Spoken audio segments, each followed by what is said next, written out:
হিমালয় থেকে সুন্দরবন, হঠাৎ বাংলাদেশ, কেঁপে কেঁপে ওঠে পদ্মার উচ্ছ্বাসে, সে কোলাহলের রুদ্ধস্বরের আমি পাই উদ্দেশ। জলে ও মাটিতে ভাঙনের বেগ আসে, হঠাৎ নিরীহ মাটিতে কখন জন্ম নিয়েছে সচেতনতার ধান। গত আকালের মৃত্যুকে মুছে আবার এসেছে বাংলাদেশের প্রাণ। কবি সুকান্ত ভট্টাচার্যের দুর্মর কবিতার মতো করেই বলতে হয়, রক্তক্ষয়ী এক গণ অভ্যুত্থানের মধ্য দিয়ে বাংলাদেশ যেন এক নতুন করে প্রাণ ফিরে পেয়েছে। দর্শক, আমন্ত্রণ জানাচ্ছি এনটিভির নিয়মিত আয়োজন সংলাপ প্রতিদিন আমাদের সাংস্কৃতিক সংগ্রাম অনুষ্ঠানে। আমাদের সাথে আজ উপস্থিত আছেন দুজন তরুণ তুর্কি। তাদের পরিচয় যদিও শিল্পী, তবে অন্য সব শ্রেণী পেশার মানুষের সাথে জুলাই গণ অভ্যুত্থানে তারাও নেমে এসেছিলেন রাজপথে। আছেন এই সময়ের অত্যন্ত জনপ্রিয় অভিনেতা ইমতিয়াজ বর্ষণ, এছাড়াও আছেন নির্মাতা অভিনেতা ইমেল হক। চলুন কথা বলি তাদের সাথে। কেমন আছেন আপনারা? ভালো আছে। আমি শুরুতে ইমতিয়াজ বর্ষণকে আসতে চাই যে কেমন ছিল সেই দিনগুলি, জুলাইয়ের গত বছর, যে কি চলছিল মনের ভিতর? ধন্যবাদ পাবেল ভাই, এবং সংলাপ প্রতিদিন আমাদের সাংস্কৃতিক সংগ্রামের সামনে এবং পেছনে যারা আছেন তাদের সবাইকে শুভেচ্ছা জানিয়ে আমার কথা আমি শুরু করছি। জুলাই আসলে বাংলাদেশের হিস্ট্রিতে একটা, এখনকার যে পরিস্থিতি, সামনের আগামী দিনগুলোতে আমাদের সংস্কৃতির যে জাগরণ, তার মধ্যে জুলাই একটা গুরুত্বপূর্ণ ভূমিকা পালন করবে। কারণ জুলাই শুধুমাত্র একটা সাধারণ কোনো আন্দোলন ছিল না, এটা একটা অনেক দিনের জমানো ক্ষোভের একটা বহিঃপ্রকাশ ছিল, যেখানে ছাত্ররা এগিয়ে এসেছিল সবার আগে। তার সাথে সাথে যোগ দিয়েছিল ছাত্রদের সন্তানদের পিতারা, তাদের অভিভাবকরা, তাদের ভাই বোনরা, এবং একটা পর্যায়ে আমরা গিয়ে দেখি কি সমগ্র জাতি এই আন্দোলনের সাথে সম্পৃক্ত হয়েছে। কিভাবে? আন্তরিকতার সাথে। যেই আন্তরিকতাটার অনেক দিন অভাব ছিল। আন্তরিক মানে আমি হৃদয়ে ধারণ করছি, আমি হৃদয়ে আমার বোধের মধ্যে আমি যে জাগরণটা অনুভব করছি, সেই জাগরণের মুহূর্তগুলো, ঘটনাগুলো যারা তৈরি করে দিয়েছিল, সেই ছাত্ররা যারা প্রাণ দিয়ে আমাদেরকে এক হতে উদ্বুদ্ধ করেছিল।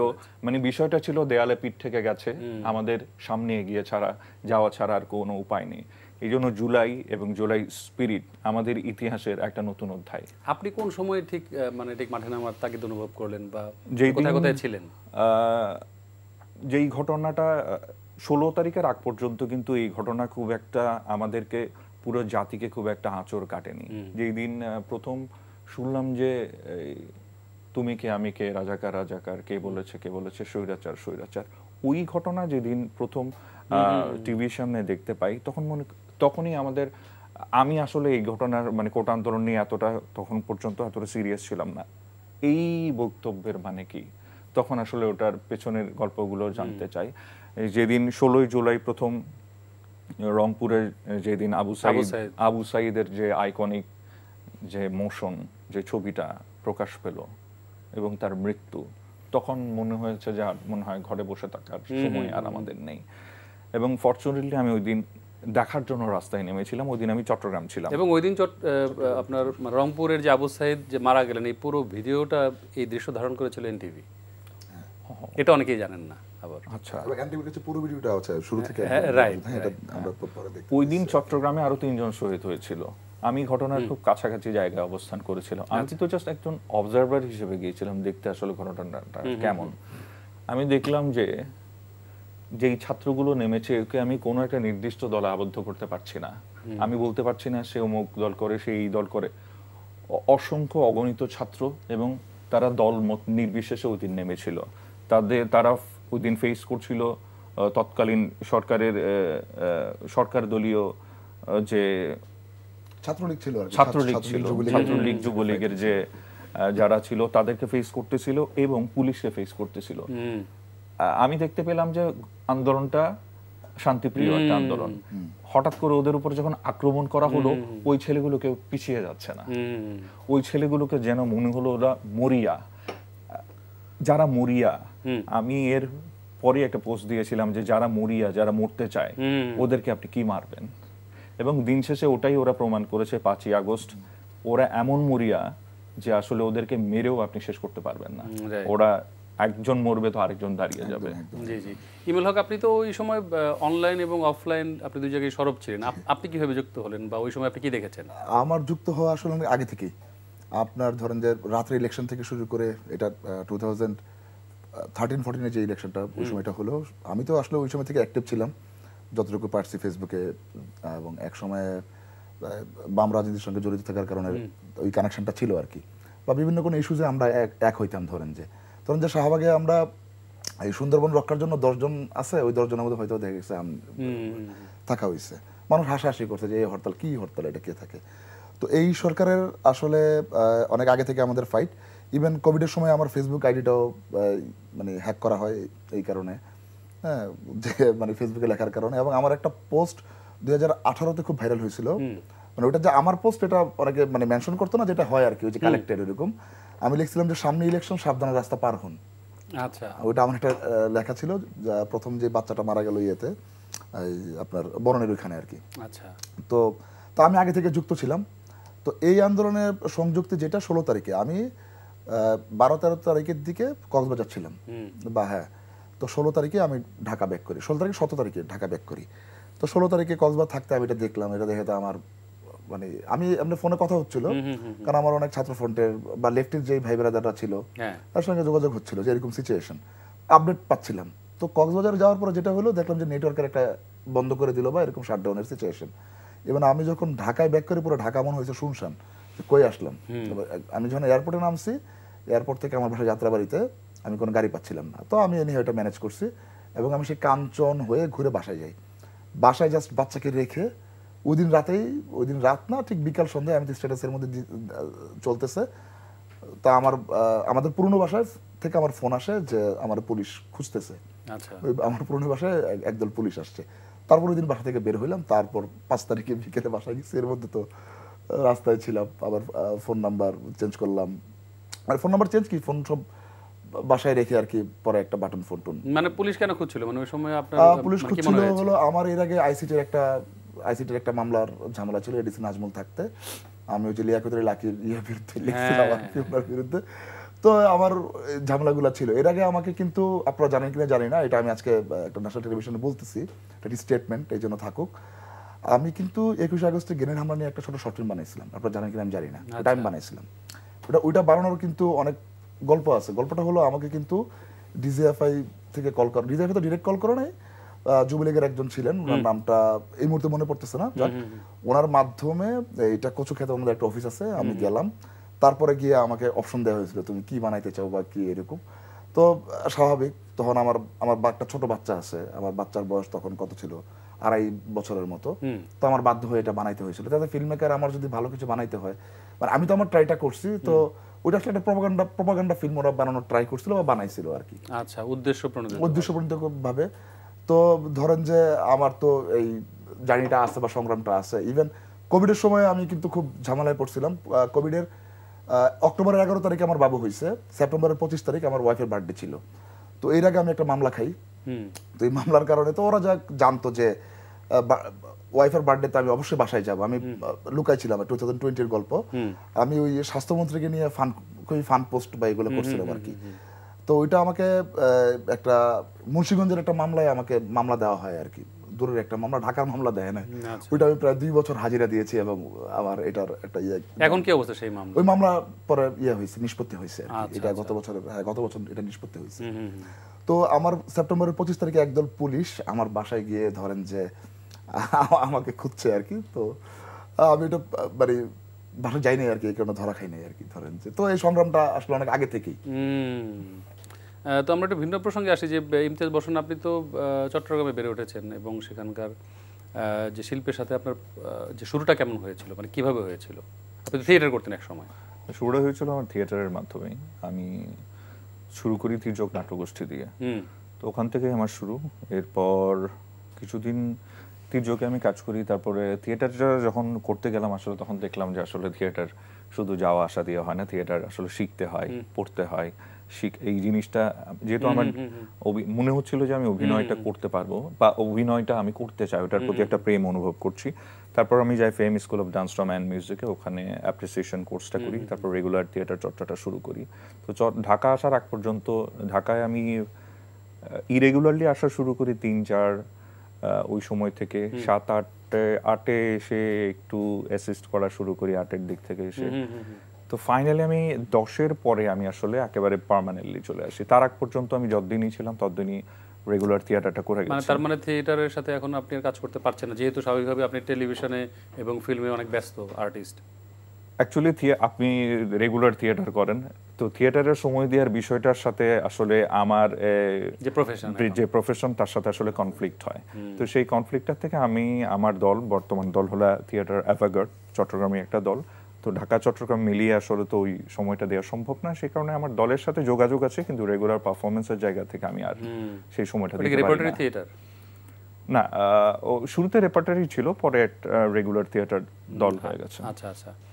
তার ইমেল হক আমরা জানি যে আপনি অ্যাসিস্ট্যান্ট হিসেবে শুরু করেছিলেন, তো শুরু থেকে কি ছবিলের সঙ্গে ছিলেন আপনি? হ্যাঁ, আমি আশফাক টিপুরের সঙ্গে শুরু থেকে ছিলাম। যে 5 বছর, দীর্ঘ 5 বছর কাজ করেছেন। হ্যাঁ, 5 বছরের পরে ওনার সঙ্গে 5 বছর, তারপরেও অনেক প্রজেক্টে আমি আবার প্রোডাকশন ডিজাইনার হিসাবে বা অ্যাসোসিয়েট হিসাবে কাজ করেছি। যেমন মহানগরে প্রথম পার্ট যেটা, সেটাতে আমি বসের সঙ্গে কাজ করেছিলাম। সেগুলো তো অনেক পরের ঘটনা, কিন্তু আপনার শুরুটা কিভাবে? শুরুটা হলো আশফাক টিপুরের সঙ্গে। একদমই, মানে কিভাবে, কোথায় পরিচয় হলো, বা কেন আপনি আসতে চাইলেন? আচ্ছা, প্রখ্যাত আর্ট ডিরেক্টর মহিউদ্দিন ফারুক কিন্তু আমার ফুপা হন। আচ্ছা। তো ফুপা যখন আসতেন দাওয়াত খেতে, তখন আমি বুঝতাম যে এটা একটা ফেরেশতা লেভেলের মানুষ আসছে। ওনার তো সব একদম দাড়ি পাকা, চুল পাকা একটা এরকম মানুষ ছিলেন। তো খুব ভাবতাম যে এটা খুবই, আর এটা তো জোশ, বা এরকম করা যায় কিনা। তো আমার ইচ্ছা ছিল আসলে, ঠিক আছে ফিল্ম মেকিং করবো, বানাবো, খুব ইচ্ছা ছিল। তো তারপরে আমি ট্রাই করতেছিলাম যে ছবির সঙ্গে কেমন কাজ করা যায়, কারণ মোস্তফা সরোয়ার ফারুকের একটা ইন্টারভিউ পড়ছিলাম। ওনার ইন্টারভিউর আগে বললাম তারেক মাসুদের একটা ইন্টারভিউতে বলছিল যে মোস্তফা সরোয়ার ফারুক কলা গাছ দিয়ে অভিনয় করাইতে পারেন। তো বললাম যেহেতু ম্যাজিশিয়ান, এবং ফারুকি ভাইয়ের ওই সময় একটা ইন্টারভিউ পড়লাম যে আপনার যদি বুদ্ধি থাকে, আপনি যেখানে জন্মান যাই করেন, আপনি ফিল্ম মেকিংটা করতে পারবেন। এটার জন্য আলাদা কোনো প্রেরিত কোনো মানুষও লাগবে না। অভিনেতাদের ক্ষেত্রে আমরা তাই দেখেছি, যারা অভিনয় করছেন না, অভিনয়ের বাইরের মানুষ, তাদেরকে দিয়ে উনি অভিনয় করিয়েছেন। ওটা তো পার্টিকুলার কিছু ক্যারেক্টারের জন্য। পরবর্তীতে মানুষজন আসলে জনপ্রিয়তা পাওয়ার পরে, যেমন হাসান মাসুদ ভাই ছিল সাংবাদিক, পরে অভিনেতা বানাই ফেলছে আসলে আমরা সবাই নিয়ে। সরোয়ার ভাইয়ের কিন্তু সব কাজে কিন্তু উনি নাই, দেখবেন যে পার্টিকুলার ক্যারেক্টারের জন্য। হুমায়ুন আহমেদের মধ্যে কিন্তু এই জিনিসগুলো ছিল। হুমায়ুন আহমেদ যারা মানে আজকে অনেক প্রতিষ্ঠিত শিল্পী যারা হুমায়ুন আহমেদের হাত ধরে এসেছে, ফারুকি ভাইয়ের হাত ধরে এসেছে। আপনি চ্যালেঞ্জার ভাই দেখেন, চ্যালেঞ্জার ভাই কিন্তু শুটিং দেখতে গেছিল মিঠু আপার সঙ্গে, চ্যালেঞ্জার ভাই। তো চ্যালেঞ্জার ভাইরা কিন্তু ওই যে চুল কামানোর একটা ইয়াতে দিছে, তো উনি চমৎকার করছে, পরবর্তীতে করছে আসলে ডাক্তার রেজাজ। হ্যাঁ, ডাক্তার রেজাজ এরকম আর কি। তো তখন আমার একটা মগবাজার একটা এডিটিং প্যানেলে, আমি তো ছবিটা ঢুকতে পারতেছি না, কেমন ঢুকবো। তো যাই হোক, পরে আমি এর মধ্যে নানান জনের সঙ্গে অ্যাসিস্ট করা শুরু করলাম। আচ্ছা ঠিক আছে, জিনিসটা কাজটা বুঝি। আবেদ মল্লিকের সঙ্গে একটা প্রজেক্টে কাজ করছিলাম আমি। এই মুহূর্তে সান আমাদের কস্টিউম ডিজাইনার, আমি একসঙ্গে সান আমাদের একসঙ্গে অ্যাসিস্ট্যান্সি শুরু করা। আচ্ছা, ওর বাসা যাত্রাবাড়ি, আমার বাসা যাত্রাবাড়ি, বাট পরিচয় ছিল না, ওখানে পরিচয় হইলাম। তারপরে পোস্টের কাজ করতে গিয়ে একটা এডিটর বললো যে আশফাক টিপুনের অ্যাসিস্ট্যান্ট ডিরেক্টর লাগবে। আশফাক ভাই তখন মুকিম ব্রাদার সিরিয়ালটা শুরু করবে। তখন ইমরুল রাফাতের সঙ্গে আমার রাফাত ভাইয়ের সঙ্গে দেখা হইলো, আমরা দুইজন। তারপর হলো আশফাক ভাইয়ের সঙ্গে জার্নি শুরু। তারপর তো মোস্তফা সরোয়ার ফারুকির আবার শনিবার বিকেল আমি ফার্স্ট অ্যাসিস্ট্যান্ট ডিরেক্টর ছিলাম। আচ্ছা, ওনার সঙ্গে আবার ইনভলভ হইলাম। শনিবার বিকেল নিয়ে দর্শকের মধ্যে যে কৌতূহল আমরা দেখি যে কেন এই ছবিটা রিলিজ দেওয়া হচ্ছে না, এটা নিয়ে কোনো আপডেট কি আছে আমাদের সামনে? আপডেটটা আপনি যদি ধরেন, এটা 2017 এর সিনেমা, এখন কত চলে? 2025, 8 বছরের পুরনো ছবি। প্রথম কথা হলো এটা। সেকেন্ড থিং হলো এটা তো 2022 না 23-এ এটা ইন্টারন্যাশনালি কিন্তু রিলিজ হয়ে গেছে, এবং এটা ওটিটি প্ল্যাটফর্মে আছে। দেশে এটা কি দেশে এখন এই পুরনো ছবিটা, আপনার নতুন ছবি দেন, গত বছর একটা ছবি যদি আপনি এই মুহূর্তে রিলিজ দেন, আপনার কি মনে হয় রিলিজের কষ্টটা উঠবে? তো এটার যে প্রযোজক, এটা কি একমাত্র প্রতিবন্ধকতা বা এটা কি স্ট্র্যাটেজি মনে হয়? আর তো কোনো কারণে এই মুহূর্তে সেন্সরশিপে তো ওই ইয়াটা নাই। আচ্ছা, কারণ আপনি এই সিনেমাটা চালাবেন, মানুষ বলবে যে প্রোপাগান্ডা ছড়াবে যে দর্শক নাই বা এরকম। এটার রিস্ক আসলে প্রযোজক কেন নিবে? এটা তো প্রোডিউসারের কল, আসলে ডিরেক্টরের কল না। উনি তো ডিরেক্টর ছিলেন। হ্যাঁ, আমরা মানে আরও শুনবো আপনার কাছ থেকে, এই বিষয়ে গল্প শুনবো। তো আমরা ইমতিয়াজ বসুর কাছে আসতে চাই যে এই যে জুলাই গণঅভ্যুত্থানের 1 বছর চলে গেল, আমাদের এই যে সংস্কৃতি অঙ্গনে আপনি কাজ করছেন দীর্ঘদিন ধরে, আমাদের কতটুকু সংস্কার হলো এই সংস্কৃতি অঙ্গনের? আমরা যদি বলি যে প্রত্যাশা এবং প্রাপ্তির জায়গাটা কেমন? প্রত্যাশা তো অনেক ছিল বা এখনো আছে। আমি মনে করি না যে ওভারনাইট সবকিছু চেঞ্জ হয়ে যাবে। সংস্কার একটা চলমান এবং বহমান একটা প্রক্রিয়া, এবং এমন না যে এখনই যেই নীতি আছে ওইটা 1 বছর পর ওই নীতি আমাকে পালন করতে হবে। যুগ চেঞ্জ হচ্ছে, টেকনোলজি চেঞ্জ হচ্ছে, পৃথিবী চেঞ্জ হয়ে যাচ্ছে, মানুষ চেঞ্জ হচ্ছে। সো এটার সাথে সংস্কারটাও চলমান থাকবে। আরেকটা বিষয় হলো যে হ্যাঁ, প্রত্যাশা এবং প্রাপ্তির একটা গড়মিল তো আছেই। তো যখন একটা রেগুলার গভর্নমেন্ট ছিল, তাদের যতটুকুন সুযোগ সুবিধা, যাদের যতটুকুন করার একটা এবিলিটি ছিল, আমি ইন্টারিমের কাছ থেকে অতটুকুন আসলে আমি প্রত্যাশা করে হয়তো পাবো না, সেটা আমি এখন বুঝতে পারছি। তো আমার মনে হয় আমি কি অ্যাড করতে পারি একটু? এটা আসলে মানুষের, আমাদেরও না নিজেদের আচরণ বদলাইতে হবে। গভর্নমেন্টের যারাই চেঞ্জ হোক, আপনি মানুষ যদি আমি আচরণ না বদলালে তো কোনো কিছু হবে না। এখানে ডিরেক্টর এবং অভিনেতা দুজনই আছেন। আমাদের ইন্ডাস্ট্রিতে আমরা দেখতে পাচ্ছি যে নাটকের সংখ্যা কমে যাচ্ছে, অভিনেতারা বলছেন, যে আর্টিস্টরা বলছেন, ডিরেক্টররা বলছেন যে কাজ কমে যাচ্ছে, অনেকেই আসছেন না এখানে যারা বিনিয়োগ করতেন। এই সংকটগুলো আসলে কেন হচ্ছে, আপনি যে ডিরেক্টর হিসেবে বলেন? আচ্ছা, এই সংকটটা আপনার দেখেন, আমাদের মূল বিজনেসটা কি এই মুহূর্তের, আমাদের ফিকশনের বা নাটক যেটাই বলি আর কি, আমরা টিভি ফিকশনের মূল বিজনেসটা ছিল আগে টিভিতে চলবে, বিজ্ঞাপন থেকে চ্যানেল ইনকাম করবে, তাই তো? এখন হুট করে একটা ফ্রি স্ট্রিমিং সাইটে এটার ব্যবসা চলে গেল ইউটিউবের মালিক যদি কালকে সকালবেলা ইচ্ছা হয় যে বাংলাদেশে কোনো চ্যানেল দেখতে পারবেন না, এত বড় ইন্ডাস্ট্রিতে আমি তো একটা একটা ভ্যাকুয়াম জায়গার মধ্যে ইন্ডাস্ট্রি দাঁড় করাইতেছি। ইউটিউব প্ল্যাটফর্মে ধরেন যে আমাদের প্রতি বছর 500-1000 ফিকশন হইতেছে, আপনি একটা ফ্রি স্ট্রিমিং সাইটে দিয়ে কেন বিজনেসের চিন্তাটাই করবেন? আমাদের তো প্রথমেই এটা ভুল হয়েছে। চ্যানেলের তো একটা চরিত্র ছিল, আগে প্রত্যেকটা চ্যানেলের তো একটা চরিত্র ছিল, কি চলবে কি এনটিভিতেই ধরেন যে আমাদের স্বপ্ন ছিল এনটিভিতে আমাদের ফিকশন যে গেলে আমাদের ভালো লাগবে। শ্রদ্ধেয় কামাল আঙ্কেল যখন ছিলেন, আমরা গল্প নিয়ে বসতাম, আমাদের হয়তো অনেক তখন হয় নাই, কিন্তু উনি যেই ধরেন যে ডিসকাশনটা করতেন গল্প নিয়ে বা এটা, ইউটিউবে তো ফ্রি স্ট্রিমিং সাইট এক নম্বর, এটা আপনি যা ইচ্ছা তা চালাইতে পারতেছেন, এটা নিয়ে কোনো সমস্যা নাই, কিন্তু এটা দেখতে আপনার পয়সা খরচ করা লাগতেছে না।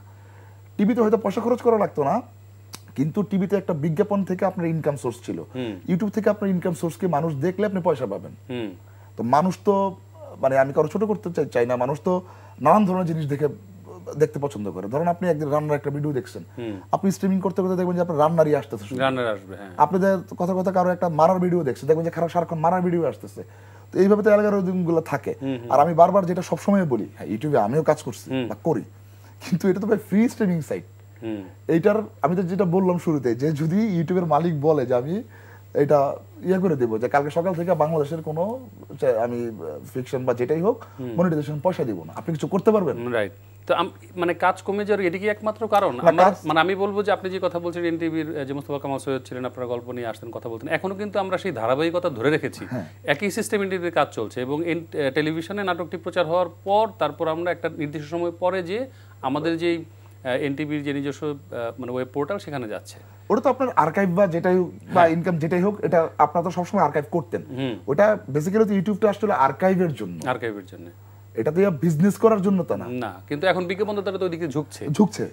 তো আপনি কি বলবো অভিনেতা হিসেবে, যে আমাদের কাজ কমে যাওয়ার পিছনে কি এটি একমাত্র কারণ, নাকি আরো অন্য কোনো কারণ আছে, হিডেন কিছু? না, কাজ কমার অনেক কারণ আছে ভাই, কাজ কমার অনেক কারণ আছে। নট অনলি এটা একটা কারণ, কিন্তু এটাও একটা কারণ। এটা একেবারে যে অন্যতম কারণ সেটা বলছি না। যেমন ধরেন কিছু অ্যাকচুয়ালি ইটস অল অ্যাবাউট মানি। কিছু মানুষ জড়িত ছিল যেখানে যাদের একটা মানি ফ্লো ছিল। 5ই আগস্টের পরে হঠাৎ করে আমরা দেখতেছি অনেকগুলো মানি ফ্লো কমে গেছে। যারা প্রডিউসার ছিল, বিনিয়োগকারী ছিল, তারা হয়তো বা মার্কেটে আর নাই। এখন বিনিয়োগকারী, ইনভেস্টর এটা রান করতে হলে, এটার জন্য তৈরি হয়ে আসতে হলে তাদেরও তো কিছু সময় দিতে হবে। নতুন কোনো মানুষের জন্য তো সে এক্সপেরিমেন্ট করতেও তো একটা সময় দিতে হবে। তো আমার মনে হয় একটা ট্রানজিশন পিরিয়ডের মধ্যে যাচ্ছি। আর আরেকটা বিষয় বলবো যে ইউটিউব এবং চ্যানেল অনেকখানি ভিউজ নির্ভর হয়ে গেছে। আপনারা চাইলেও, আমি আপনাদেরকে খুব একটা দোষারোপ দিতে পারছি না, কারণ আপনারা সময়ের প্রয়োজনে সেক্ষেত্রে আপনারা কমার্শিয়াল দিকটাও চিন্তা করেন, পাশাপাশি যদি কিছু এক্সপেরিমেন্টাল কাজকেও যদি আপনারা মূল্যায়ন করেন, সেটা আমাদের কাজের জন্য ভালো, যারা নির্মাতাদের জন্য ভালো, অভিনেতা অভিনেত্রীদের জন্য ভালো। কিন্তু আমরা দেখতে পাচ্ছি যে যেহেতু জিনিসটা ভিউজ কেন্দ্রিক হয়ে গেছে, যাদের ভিউ ভালো, ইউটিউবে গেলে, অনলাইনে গেলে যাদের প্রচুর ভিউ হয়, এটা চ্যানেল কর্তৃপক্ষ বলেন বা স্পন্সর প্রতিষ্ঠান বলেন, তারাই নির্দিষ্ট ওই নামগুলোর ক্ষেত্রেই সবসময় যাইতে চায়। এইটা একটা বড় কারণ অনেকগুলো অভিনেতা অভিনেত্রীদের কাজ কমে যাওয়ার জন্য। এই সংকট থেকে বের হওয়ার উপায় কি বলে মনে করেন আপনি? দেখেন, আপনি কিন্তু চাইলেই হুট করে একটা সত্যজিৎ রায়ের ছবি ইউটিউবে দেখতে পারবেন না। আপনি একটা ক্লাসিক হলিউড ছবি আপনি চাইলেই দেখতে পারবেন না। আপনাকে দেখতে হলে স্ট্রিমিং সাইটে যাইতে হবে এবং পয়সা দিয়ে কিনতে হবে, পে করে দেখতে হবে। আমাদের এই সংস্কৃতিটার একটু না বেশ অভাব আছে। আপনি চাইলেই ডাউনলোড করে শুধুমাত্র আমাদের দেশেই সম্ভব চুরি করে। আপনি যদি পাশ্চাত্যে যান, ইভেন দো ইন্ডিয়াতেও যান, অনেক কিছু ওরাও চাইলে দেখতে পারে। আমাদের দেশে অমির কোন কন্টেন্ট আপনি এখন ফ্রি দেখতে পারেন না, পে করা লাগে আপনার।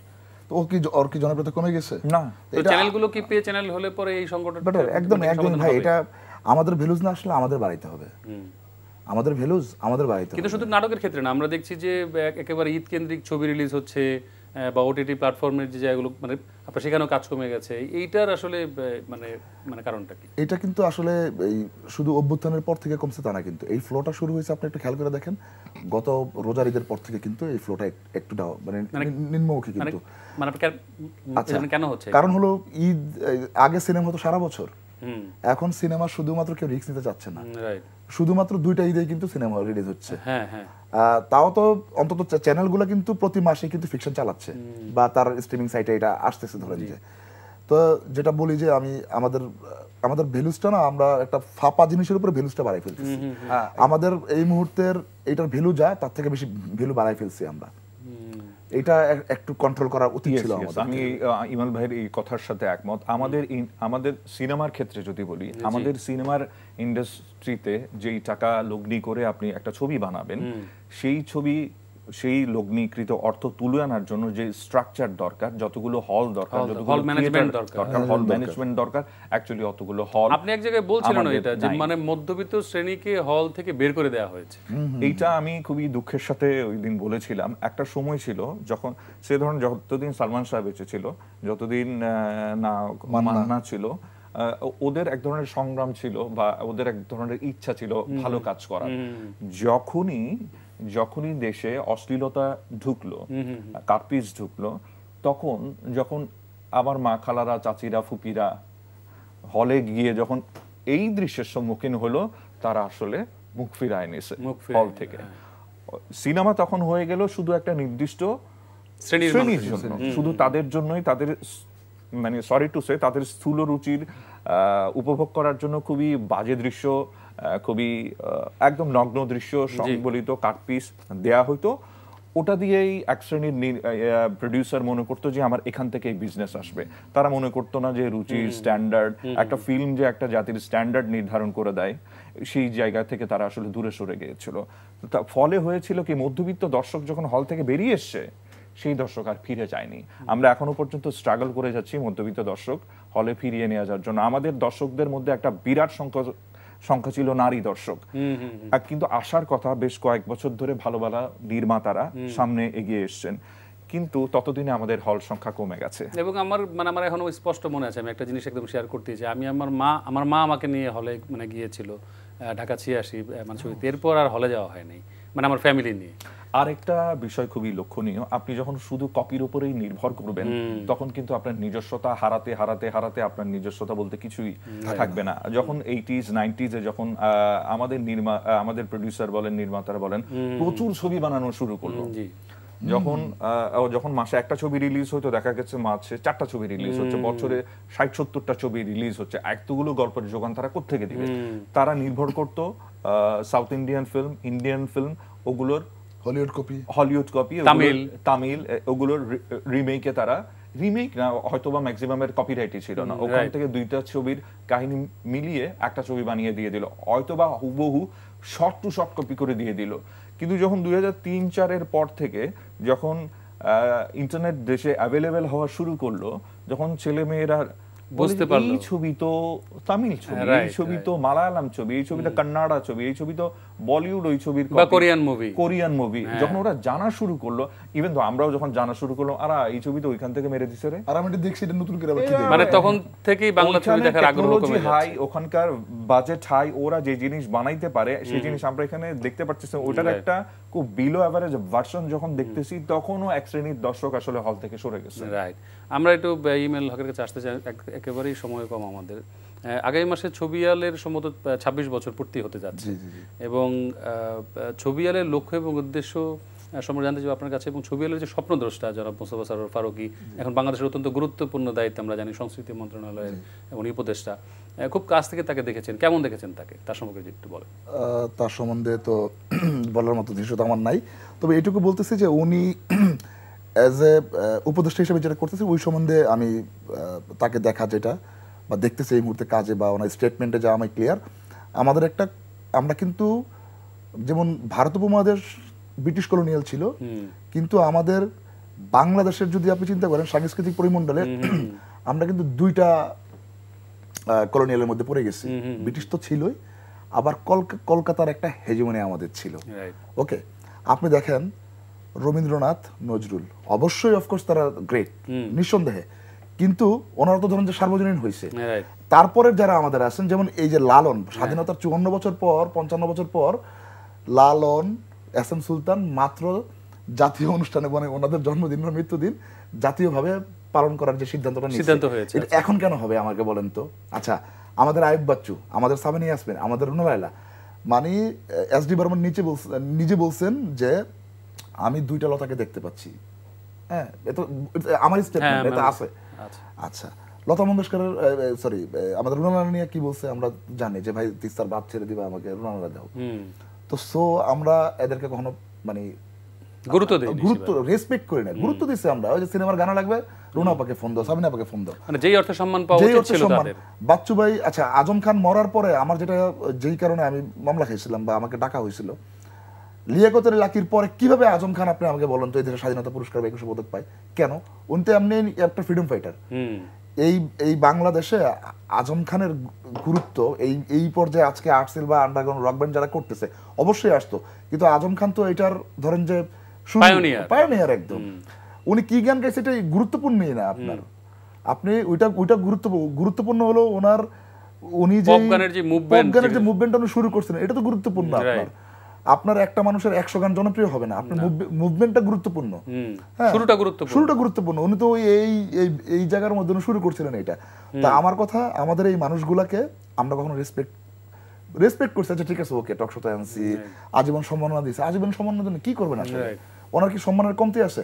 কিন্তু এজ এ রাষ্ট্র আমাদের যেটা প্রয়োজন ছিল এবং কলকাতা হেজিমনি ভাঙার জন্য, আচ্ছা আমাকে বলেন তো, আমরা যেই বইয়ের, এটা তো কথ্য ভাষা, এটা তো বইয়ের ভাষা, বইয়ের ভাষায় বা আমরা যেটাকে বলতেছি যে মুস্তাফা সরোয়ার ফারুকী যেটা নিয়ে সবাই কথা বলতো যে উনি ভাষা ভেঙে দিচ্ছে, নষ্ট করছে, তাহলে ওই ভাষা যদি এত শক্তি থাকতো তো এই ভাষাটা তোমরা ভ্যানিশ করতে পারো নাই কেন?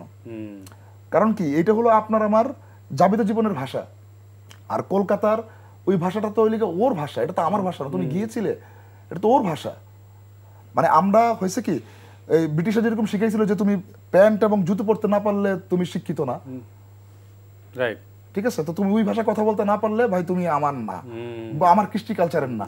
আচ্ছা, ওদেরকে কে দায়িত্ব দিছে যে বাংলা কৃষ্টি কালচারের দায়িত্ব? ও হলো একটা ভারতের মতো একটা বড় দেশের ছোট্ট একটি স্টেট, আর আমারটা একটা বাংলা ভাষাভাষী পুরো একটা দেশ। হ্যাঁ, তো সো আমার তো স্টেটমেন্ট বেশি থাকা উচিত। আমরা কি লালনকে কোথাও পৌঁছাতে পারছি? আমাদের এস এম সুলতানকে আমরা পৌঁছাতে পারছি? নভের আহমেদের আমরা কোথাও পৌঁছাতে পারছি? তো এই গুরুত্বপূর্ণ মানুষগুলো তো আমাদেরকে পৌঁছানো উচিত। আয়ুব বাচ্চু, আচ্ছা আয়ুব বাচ্চুর আমরা সবাই জানি গল্পটা, যে আয়ুব বাচ্চু যখন একটা গিটারের দোকানে গিয়া গিটার বাজাইছে সবাই মুগ্ধ হয়ে শুনছে, তো ট্রু স্টোরি। তাহলে এই মানুষগুলোকে কি আমরা রেসপেক্ট করতে পারছি? যাক, আপনি বলছেন যে নতুন আমাদের যে উপদেশ সংস্কৃতি উপদেষ্টা, ওনার মাথায় এগুলো নিয়ে কাজ করার ইচ্ছা এবং আগ্রহ আছে। ওনার তো স্টেটমেন্টে তাই দেখলাম, মানে ফেসবুক স্ট্যাটাস দেখলাম, এবং এস এম সুলতান এবং লালনকে জাতীয় দিবস হিসেবে ঘোষণা করা হয়েছে।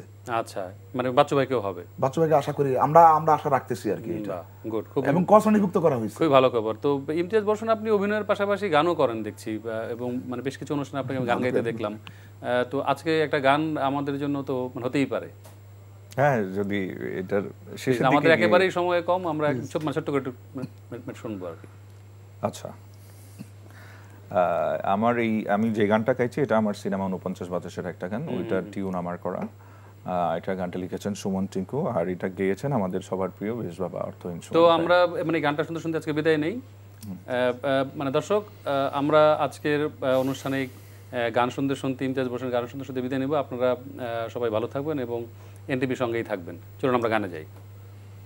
প্রথম ঝরে পড়া শিউলিটা কুড়িয়ে তোমার পায়ে দেব বলে আমি সারা রাত শিশিরে ভিজেছি, আমি সারা রাত শিশিরে ভিজেছি। প্রথম ঝরে পড়া শিউলিটা কুড়িয়ে তোমার পায়ে দেব বলে আমি সারা রাত শিশিরে ভিজেছি, আমি সারা রাত শিশিরে ভিজেছি। মেঘলা দিনে তুমি আমার এক মুঠো রোদ্দুর, আমার আশার ভালোবাসার 7টা সমুদ্র। মেঘলা দিনে তুমি আমার এক মুঠো রোদ্দুর, আমার আশার ভালোবাসার 7টা সমুদ্র। ধন্যবাদ।